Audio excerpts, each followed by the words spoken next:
Hello everyone and welcome to this live edition of Essential Talks, and this time we have got Debbie Porter. Good afternoon, Debbie. Hello and thanks for having me. Welcome, glad you're here. We need all the help we can get when it comes to marketing, especially for small businesses. Debbie, just very briefly tell everyone about your business. Well, I run a digital marketing agency. I'm based in Bakewell in Derbyshire, and I've been doing this for a very long time. So I've been in the internet industry for over 25 years, which makes me feel very old. But yeah, I've seen just about everything. And so it's the regular digital marketing agency thing: social media, Google ads, Facebook ads, and so on, website design. So all that thing. The whole spectrum of digital right there. I'm really glad to have Debbie on the show today for this Essential Talks. Like I said, this is live, unedited. This is not a podcast. So send in your questions and comments or any shout outs, then please do so, whether you're live or on replay.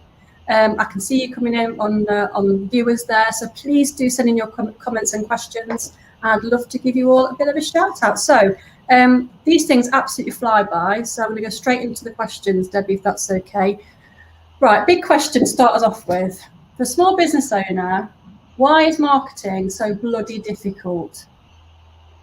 Well, I would say that it's just really difficult because as a small business owner, you're probably having to deal with the customers, you're probably having to pitch for new work, make up your accounts, running your payroll, doing VAT and other legal things like that. And so it's not surprising that marketing floats to the bottom of your list and then it stays there, really. So it's not easy even for me, and I've been in marketing for years, and doing it for myself is equally difficult. So you're not alone if that's how you feel about marketing. That's reassuring to know. I mean, like you, very similar. I've been a designer for over 20 years. I've been in and out of sort of marketing departments of various different companies. I still find it very difficult, and I'm in that sort of arena. So I do feel for people who are not even in the creative sector, who haven't got a creative bone in their body, to have to be expected to come up with weird and wonderful ideas. But I suppose that is why the likes of us are here to help you guys this afternoon. So please do send in your questions and comments. So Debbie, what advice would you give time poor and at the minute, cash-strapped business owners who have to look after their own marketing? What sort of things could they be doing? Well, I'd say that if you have the resource, the money, cash resource, that you would need to outsource your marketing if you're finding it difficult to make the time to do it for yourself. And this could be to outsource it to someone like me, who will then take it and devise a plan and then execute to it. And it just takes that whole thing off your plate. I think also it's important, depending on how much that third party might charge you versus how much value it brings for you, or even how much time it saves you. And maybe think about how much your time is worth. What could you be doing with your time rather than doing your own marketing? Sometimes it's a solution that's right in front of your face, and it's quite hard to see that. So you don't always have to think of marketing as money spent, but more of in terms of how much money you've saved, in terms of what you could be doing with your time and what you could earn in the meantime, or money invested in terms of how many leads you get out of that activity. And you might realise that actually is the solution for you. Otherwise, look internally. So if you've got employees, you might figure that some of them have got a skill set that can help you. If someone's, say, in an admin role, but they're quite good with words, or someone's quite a talented photographer, you could actually put those people to good use, which would then probably excite them as well to extend what they do on a day-to-day basis. But then I suppose that the third option is if it's none of those are possible for you and it's still stuck with you, then you're going to have to make a series of habit changes to embrace marketing. So every morning, most of us probably make our first coffee of the day and we'll check our emails, or we call people back that we said we were going to call. So if you're on social media, which is a marketing activity, then just go through your social media comments at the same time and questions that have come in, or maybe post something out for the day. And it's just another extension of that habit and you need to work that into your routine and make it become a habit. And similarly, you know, just carving out some time. You might choose Friday afternoons because that's you know, a quieter time for you, to always do something like write a new article for your website, or maybe get a press release put together and reach out to some people about something that you want to do. Or maybe, you know, that's the time that you go on networking or Zoom calls, for instance. And you could use that time also to sketch notes out while you're on the Zoom, and try and channel inspiration. So marketing does need feeding, and you need to embrace it. So small habit shifts would be the suggestion if you haven't got time, cash or resource. I love the idea of identifying other people within your team, if people do have teams, to do that for you, maybe even family and friends, I think. But the cautionary tale there would be, you know, your niece may be very good on Instagram, but if that's not your appropriate social media channel for your business, it's going to fall on deaf ears, right? And if you think your nephew or your cousin is really good on Facebook, because they're on your feed all the time, that means they're going to be good for your business. And also making sure that if you do outsource to an agency like yourselves, Debbie, or to a family or friend or a colleague, that the tone of voice is consistent to everything else that you're doing within the business. There's no point that a serious solicitor firm outsources to someone whose then tone of voice is very sort of jovial, lively, fun. That's a bit of a succinct now. Would you agree with that? Yeah, absolutely. And I think that's sometimes where people find it's gone a bit wrong for them. You know, if you are a solicitor and you've got maybe like an office junior who's really into Instagram, but they're not necessarily picking up on some cues that people are messaging in about that are quite serious or sensitive. And so in those situations, you could always reach out to someone like me or another agency that can help you with tone of voice and train up somebody if you are using somebody. But yeah, you don't want to go destroying your efforts by getting the wrong person to do the wrong thing, because that can be just as damaging as doing nothing. You touched on press releases there. I mean, that is a skill in itself, as you know, and not everyone has got the writing skills. But as a small business owner, you might want to have a go yourself. Do agencies like you, Debbie, offer a service whereby some can have a go at it and you can, you know, give a critique or offer some advice on it? Is that something that you can offer? Yes, yeah, absolutely. And you can do things like maybe get one press release for one story written and one media list put together, for instance, which then becomes yours. So you pay for that to happen, and then you can use that as a template. And with that sort of thing, or with anything else like social media, I've quite often done sort of what I call a tandem skydive with clients who want to train someone up, but they recognise they haven't got all the skills. So maybe do, like, say, 3 months of here, do it like this, here, do it like that, and I'll be tasking somebody internally and then marking them and critiquing them. And then you are left with something that's also been staff training for that person as well. So any which way you want to do it. Yeah, I love that. We've got some comments and questions in.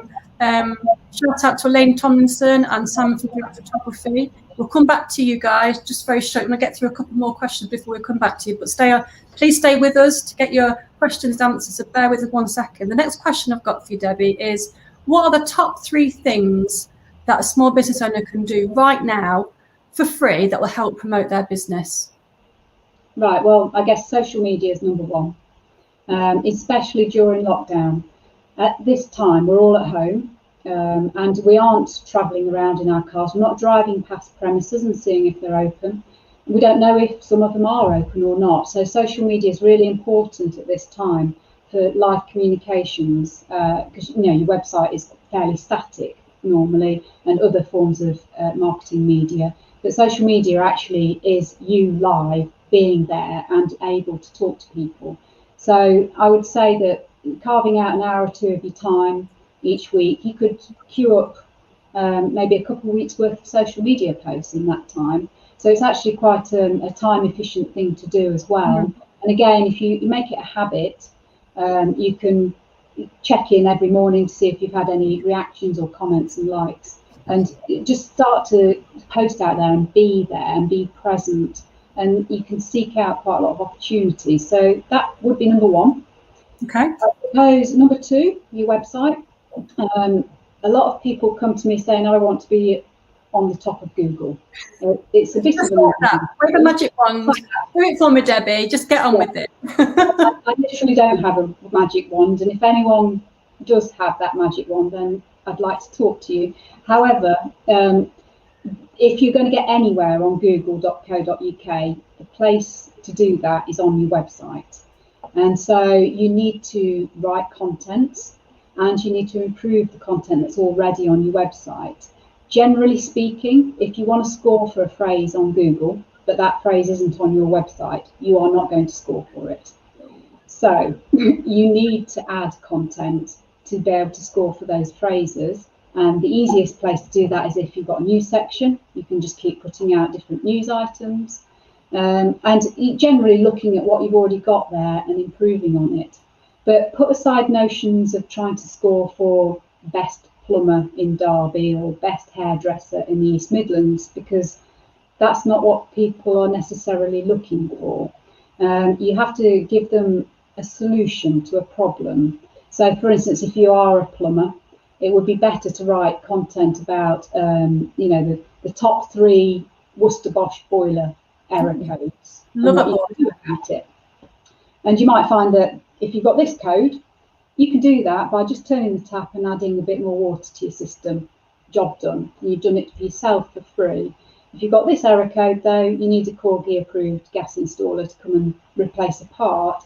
So in that sense, you've both grabbed that web traffic, but you've also given a call to action, a reason for people to trust you, because you're not going to charge them 60 or 70 quid call out just to put a bit of extra water in the system.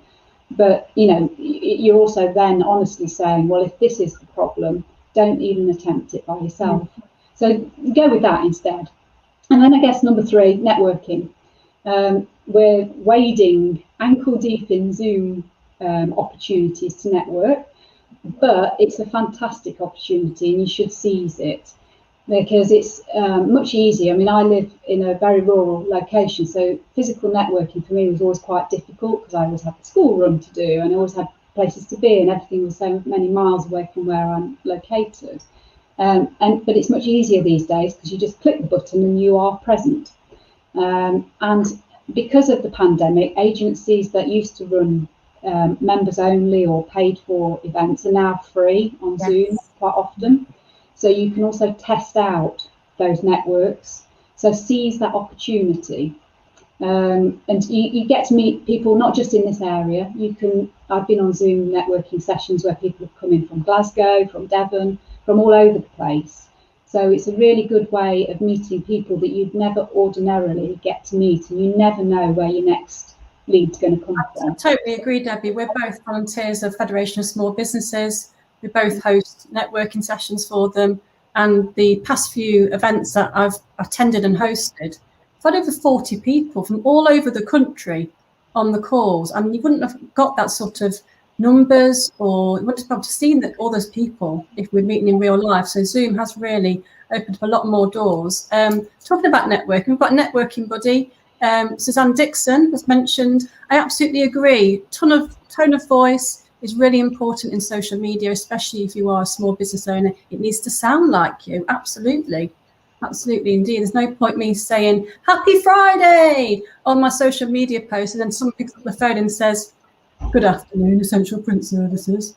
It's got to be the same. Absolutely. And I think I've also sort of, when I've worked with clients on their social media, if they've got quite punitive systems, like they've got a no refund policy, or they don't have good customer service sometimes, you can't go building a persona that's friendly and inviting if then your call to action when you're trying to get them off social media for a complaint that they might have put through, and they're going to get more of that on the phones when they call through to the call centre. So yeah, tone of voice. If you are quite a staid and a steady type of business, that's how you have to have as your tone of voice as well. Don't go all fun Friday.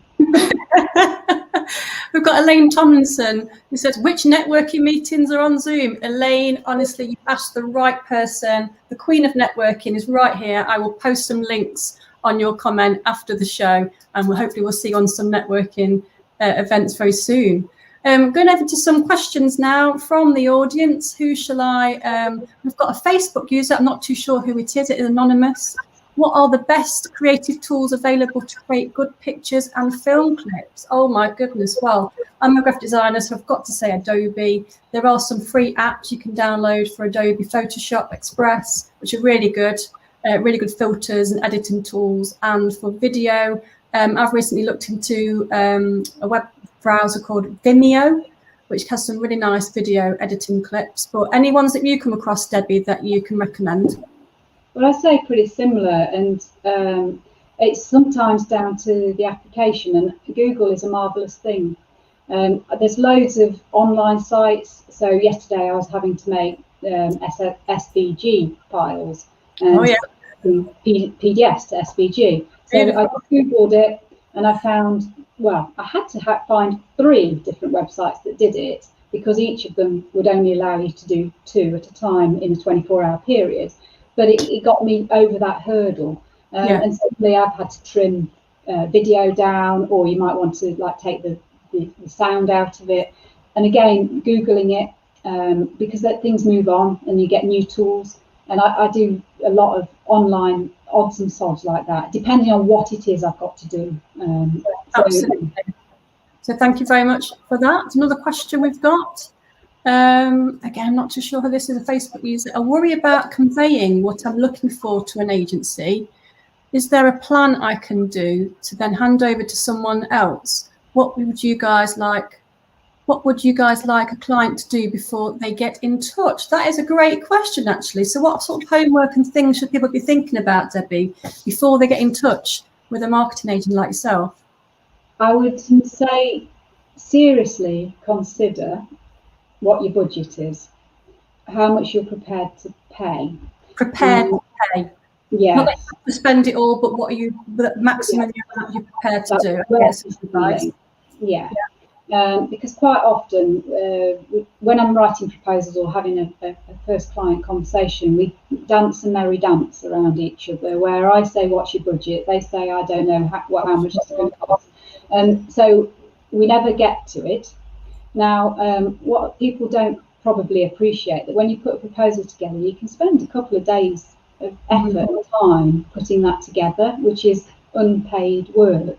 And essentially, with a proposal, you come out with a strategy, like this is the thing that's going to be done, and this is how it's going to be done. It's not like you at a supermarket, you just get a standard price. So if you are in the realm of having a couple of £100 a month, but you're asking for a service that's worth £1,000 a month in a retainer, for instance, you're already not talking the same language, because the budget isn't going to match what your expectation is. And so that would be a very important thing. But in terms of other homework, it's down to what you think is missing. Because some people don't often think about that. They think they need marketing, but they don't necessarily know why. And that might be fine. You might not know why you need it. And that's just a matter of having a bit of a rambling conversation around it and what you could get out of it. But depending on what your industry is, if you're like selling consumer goods, it's relatively easy, because you just need to shift more of those units. But services and B2B stuff is a little bit trickier at times. So again, coming back to, like, say, the Instagram idea, if someone thinks they should be on Instagram, but they sell, I don't know, mobile toilets or something like that on rental hire. From boilers to mobile toilets. I love to. I just took that one out of the air. But, you sort of, whoever's coming through the door with what it is they do, it's like, well, that might not be the right channel.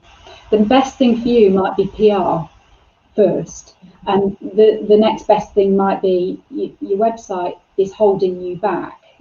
So, certain examples, I had somebody in touch recently, a COVID related product, And it's like, well, first I think you need to get interest PR-wise, because this thing is going to be on a very short shelf life, because hopefully this time next year we won't need COVID-related services. Fingers crossed. And so I advised him PR first. And if you get a hook of interest, then you can look at the rest of the digital marketing that might mix in with that to support it. And then I had another guy in touch about SEO, but they've got a website that then got 3 pages on it. So it's like, well, the first thing you need rather than SEO is a new website, because you haven't got enough words to work SEO. You aren't going to come top of Google with a 3-page website. And then I suppose, Debbie, it's from the small business owner's point of view, then go, now I need a new website to get the SEO in place. It just feels sometimes just overwhelming. I mean, where on earth do you start? It's just, And then you enter sort of the rabbit warren of, then you need to do this and then you need to do that. But that is the challenge, isn't it? Getting it right. It is the challenge. And if you have things that are holding you back, they need to be said. And if you haven't got the budget for that, then that's absolutely fine too. But I tend to like to have honest conversations with people. And so with the 3-page website person, I said, you don't need SEO, you need a new website, which puts him into a different budget category. If he's not got the passion for that, that's fine. But I'm not going to take his money for SEO that will not do anything for him. So it's better to shake hands and part as friends and having had a honest conversation, and then he can then choose whether he wants to go off and engage somebody for £200 a month, SEO and a 3-page website. Can I give a couple more shout outs, Debbie? We've been answering those questions for Vicky Fox from Fox Business Support. We got Vicky, great to see you today. And also Chloe from Derby Institute of Sport. That was one of her questions too. So good afternoon, ladies. Mentioning updating blogs and articles for the websites, Debbie.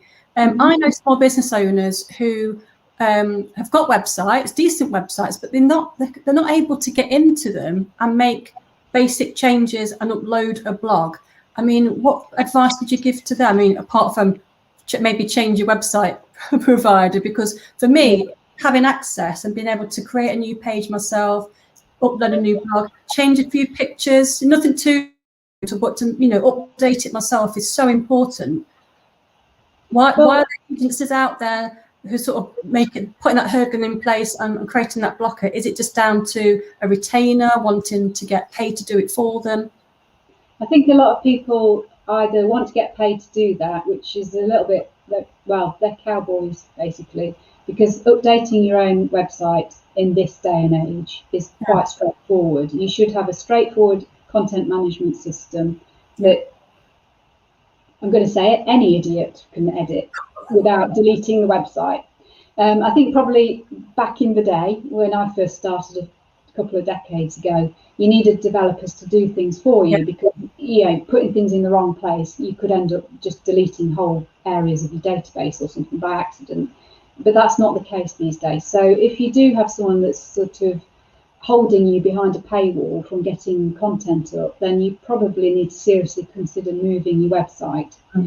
That will come with a cost associated with it, but you will then end up with something that you can use yourself to put your own images up, or change the copy because that copy is really irritating you because you've been staring at it for 2 years or what have you. It's out of date and it still says 2009 at the bottom of your footer. It's like, no, I just want to change the date.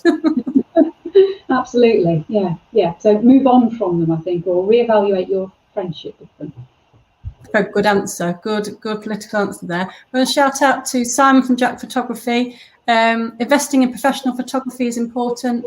If it's not within your budget at the moment, then definitely find people that are within your contacts that can help you. Absolutely. You just need to ensure consistency throughout your brand. Absolutely. I know that Simon and I have talked about this in the past, whereby you've paid for professional photography, then you start taking photographs yourself, and maybe you're not the best photographer, and then you look at your lovely news feed and you've got some that look amazing, some that doesn't look quite great. So yeah, consistency, I think, is the theme here. On to the next question, if that's okay, Debbie, because we are flying through time, as I knew we would. So with many companies' purse strings tighter than ever at the moment. What would you say to someone who is planning or has already scrapped their marketing budget or activity due to costs? Well, I've used this quote a few times before, and I'm going to use it again. God damn it. Henry Ford, very smart man, once said, a man who stops advertising to save money is like a man who stops a clock to save time. So there we go. We probably could just put a full stop on the end of that. End of that. Marketing is an integral part of a successful business. So you need that. You need to continue creating awareness to get a pipeline of sales. And if you stop that awareness part at the start of the sales process, you're not going to have anything for your sales guys at the end of the pipeline to pick up anymore. Yeah, absolutely. Absolutely. And another thing that just sprung to mind, going back to things that you can do right away for free to market your business and to be a bit more Google friendly, is to make sure you've got a Google My Business account and that you're populating it on a regular basis. From my experience and from what I've read, you know, Google looks at its own source before going elsewhere. So if you're feeding Google with, you know, really great content on your Google My Business, which is completely free and dead easy to use and set up, then definitely get that sorted out. Debbie, if someone had £100 to spend on marketing, what could they do with it? £100. £100, not much money in marketing terms, but there's plenty you could do with it. So I would suggest maybe on social media you could experiment with boosting posts.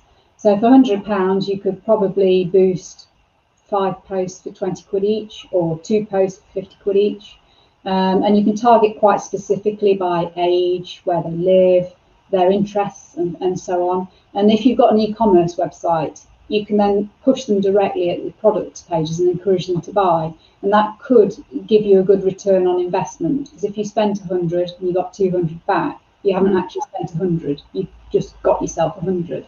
So that comes back to me talking about maybe not always seeing marketing as spend or money spent, but money invested.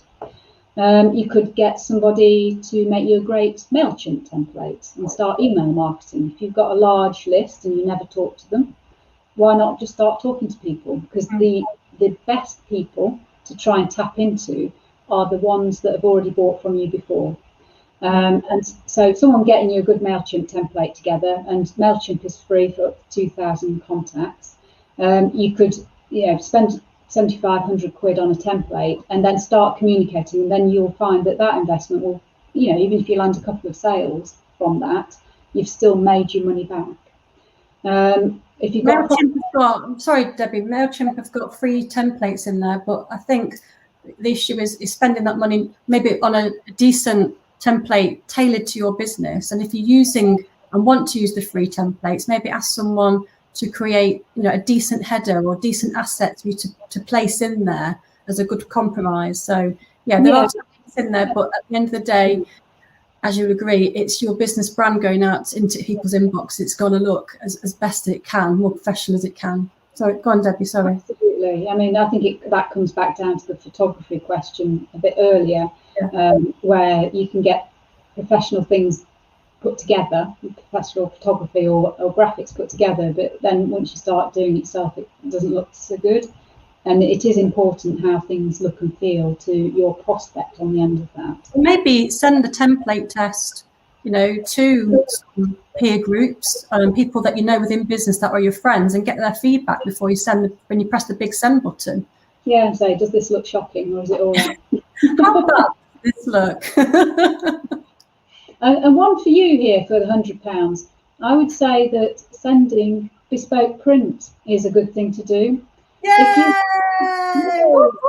We're print still here, ladies and gentlemen. We're clinging on, yes. Hanging on in there.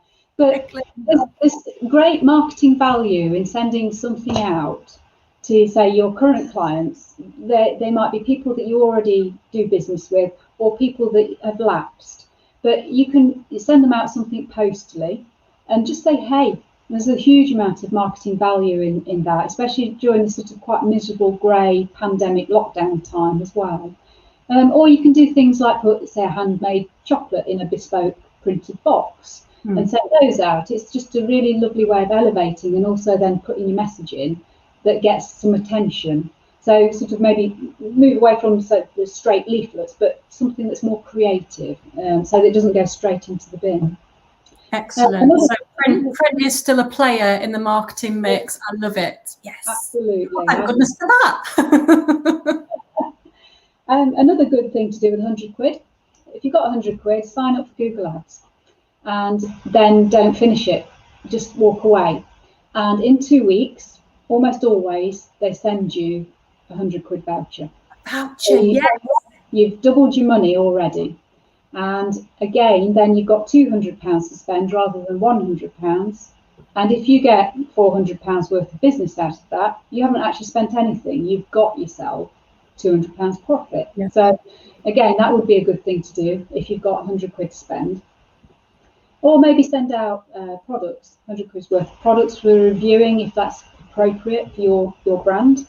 Or to an Instagram influencer, absolutely. Yeah. That's a good one. Yeah. Lots of tags and so on. Or if you've got social media and you've got 100 quid's worth of products that you could probably use over a series of weeks as giveaways in return for follows, comments, likes, then you'll get yourself a good grassroots following, because everybody who interacts with a competition post that's pinned to your profile then gets a better chance of seeing all the other messages that you put out after that. So give that a go as well. Lots of ideas. Yeah, fantastic ideas there, especially with the Google voucher. Completely, yeah, I didn't even think about that one. We've got Elaine who's sent in a question. It's quite, I think it's going to take a little bit more time to answer, Elaine. So what we'll do is that we'll get you in touch with myself and Debbie, and we'll be able to maybe put in a personal call or a one-to-one to help you answer that question. But I'll pass on the details later. But thanks for sending in your question. That's really good to hear from you. And also, Suzanne Dixon said, and you can also spend them on jelly beans, which we're very famous for at Essential Print Services. We always send jelly beans out with our delivery packs, as Maria Hanson will know, who's on the call today. Jelly beans for £100. Yeah, absolutely. So question here, Debbie, is what software should be in our marketing toolkit? We've mentioned MailChimp, we've mentioned Google. What about analytics? You should always have analytics installed on your website because it's free. And you just need a developer to help you put it there unless you can access that bit of your content management system. And again, that doesn't take long to do. No, it doesn't take long to do. Buy anything that anyone else told you, it doesn't take long to do. No, it's probably half an hour's worth of work tops. So once you've got analytics on your website, but if you're also keen on SEO, if that's an interest to you or you're curious about it, at the same time as you do that, sign up for Google Search Console. And you have to put the tags onto your website for that as well. And then you'll start to get a lot of information back about how your website does for you. Staying in Google family, you've already mentioned Google My Business, but one extra little tip with Google My Business, they've recently locked down what they accept as a review, you know, like the 5 stars that you get. Yeah. But they are quite fond of their own 5-star reviews. So once you've got a Google My Business page and you've claimed it, you can then create a short link which you can then email out to all of your customers and friends and get people to leave a review for you. And it's as simple as clicking on the link, and then they get on their browser the 5 stars, and they can just swipe across it to leave you a review, or they can choose to put a sentence or two as well to support that review. So I'd say those sort of things. And then also, you know, MailChimp Campaign Monitor is good for newsletters, but you can also get involved in automated email marketing with those tools as well. So for instance, if you've sent a purchase out, you hook it up with your database of sales, you can ask for a review 7 days after they've received their order, and you can set that sort of thing up through MailChimp. Or you can email lapsed customers, people who haven't bought from you in a while, and offer them a discount. So there's those sorts of things as well. And then I guess if you are advertising on Facebook or Instagram, make sure you've got your Facebook pixel set up on your website. And if you're on Google Ads, make sure you've got conversion tracking set up on your website, because then you can train those accounts to do more of the good stuff that gets the sales for you, or the conversions, if that's like filling out a lead form, and you'll then be able to stop the spend that's not giving you quite so good results. So all those sort of things. I know we've sort of gone over time a little bit, but I know this is a really important topic. Got a question from Suzanne Dixon from Catalyst and Safety. Do hashtags really work? Yes. That's it. On Twitter and Facebook, you use less of them, so maybe 2 or 3 per post. And Facebook does support hashtags, and they do work for campaigns. So if you think about children in need, or television programs use hashtags a lot to enable people to join in the conversation. So those will work on Facebook. But the place that's really important to use them is on Instagram, because there's no other way of finding content on Instagram. So the hashtags are really important from that point of view. But just don't do things like put random words in. So they have to be on target. So if you've got your phone open, you can start typing in a hashtag. And if you think, say, gardening is the thing that you are looking to target with your hashtag, it'll come up with lots of other related hashtags, and it'll show you how many times they have been used recently. So it gives you an idea of popularity too. Excellent. Got another question come in, Debbie. Before I go over to Stuart's question, I just want to reassure small business owners that are watching this that you might be thinking, what on earth is Google Console and pixels this and pixels that? Don't let it scare you off. You know, spend some time investigating it. These things are very user friendly, and these companies like Facebook, they want you to use it. So there are instructions always on there, but if you do need technical advice, speak to someone like Debbie to help you. Stuart from Blueprint. Good afternoon, Stuart. Good to see you here today. When, so the keyword there is when should you look at something like Infusionsoft or HubSpot software to track leads? When should you start doing that? Yes, I'd say when you've got enough of a turnover, because these things cost a few £100 a month, and they don't just magically give you leads. The sales message and the sales pattern for these things is that you can get loads of new leads every single day on your website as a result of installing the software. It's not as simple as that. You need a person to look at what's being outputted and then do that job. So if you've got, Blue Sky's thinking, if you've gone to go and talk to Sainsbury's about taking your product in Sainsbury's and they've said, no, not right now, then these sorts of lead trackers will show you that, so this is what Lead Forensics does, for instance. It'll show you that someone from Sainsbury's came onto your website. And they might have said no, but that, as a sales guy, you could go, oh, they are actually quite interested. They said no, and they kicked me out the door, but now they're looking at us. So that's where you take the opportunity to get in touch. But equally, then, other leads that come in that have actually come through to you and tracking them, you require that you have a job function that does that anyway. It won't magically do it for you. It's just like the same as Google Analytics. It will track your website software for you, but you do have to read it. You have to read the reports and try and rationalise them. So I'd say when you're big enough, because they do cost hundreds of pounds a month. I don't know about you, Debbie, but you can start using some software and it starts to be the boss of you. It starts to rule your life. You spend half the time inputting data into it when it should be working for you the other way around. Another thing, I don't think we've touched on this yet, things like automated social media posts, scheduling social media posts with the likes of Buffer and Hootsuite. And again, I'm a little bit old school when it comes down to this. I do like to tweak and sort of change the tone of my social media post depending on what platform I'm posting on. So I'll take the bones of one particular post and I'll tweak it a little bit, different hashtags on the other. But I think certain platforms require a certain style of writing, especially the different audiences and whatnot. And also be careful that when you're using these scheduling tools, that it still looks okay once it's posted on Twitter, because I've seen, you know, really horribly formatted tweets going out on Twitter because they've used, you know, automated software. Have you experienced that as well? Well, yeah, because if you totally automate things, there's going to be anomalies there that don't always work out so beautifully as you had imagined in your mind. So also, you know, automating things entirely, certainly in terms of social media, the reason it's got the word social in the title is that it's about human connection. It's not just broadcast media. You are supposed to be present. And so there's no point putting stuff out and then just running off into the distance. You have to actually check if people are saying anything to you or asking you a question, and then actually concierge that and reply to it and keep on top of your DMs. So I'm a little bit more, I do use scheduling tools, but we do handcraft everything. Yeah.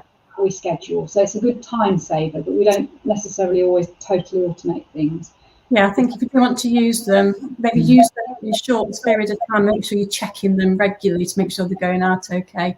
We've hit our time limit for today's session, Debbie. So thank you so much for everyone who has tuned in. If you're watching this on replay, #replay, then please do let us know. Please do send in the comments and questions. We'd love to hear from you. Thanks to everyone who's watched us live on the Facebook page, on the Derby Small Businesses Unite Facebook group, and also on the Essential Print YouTube channel, which has been very exciting. We've been, like I said, this is live, unedited, so please do send in your comments and questions. Debbie, if people want to get in touch with you, where can we find you? Well, my email address is debbie@destination-digital.co.uk. Just drop me a line, or I will look at these posts. So if you're in the comments below, I always want to do that. It's like, press like and subscribe below. If you leave your comments in there, I can get in touch with you and DM. It might be that I can go through some of these questions and answer a few as well. Oh, smashing. Thanks so much, Debbie. But yeah, if you're watching this live or on replay, please do give us some love. Click the like button, click the subscribe button, and we'll hope you're here very soon with the next topic. So thanks again, Debbie, for your time. It's been fantastic. I've talked to you all afternoon about marketing. Really has been fascinating. And thanks to everyone who's tuned in. Take care of yourselves. We'll see you later. Bye.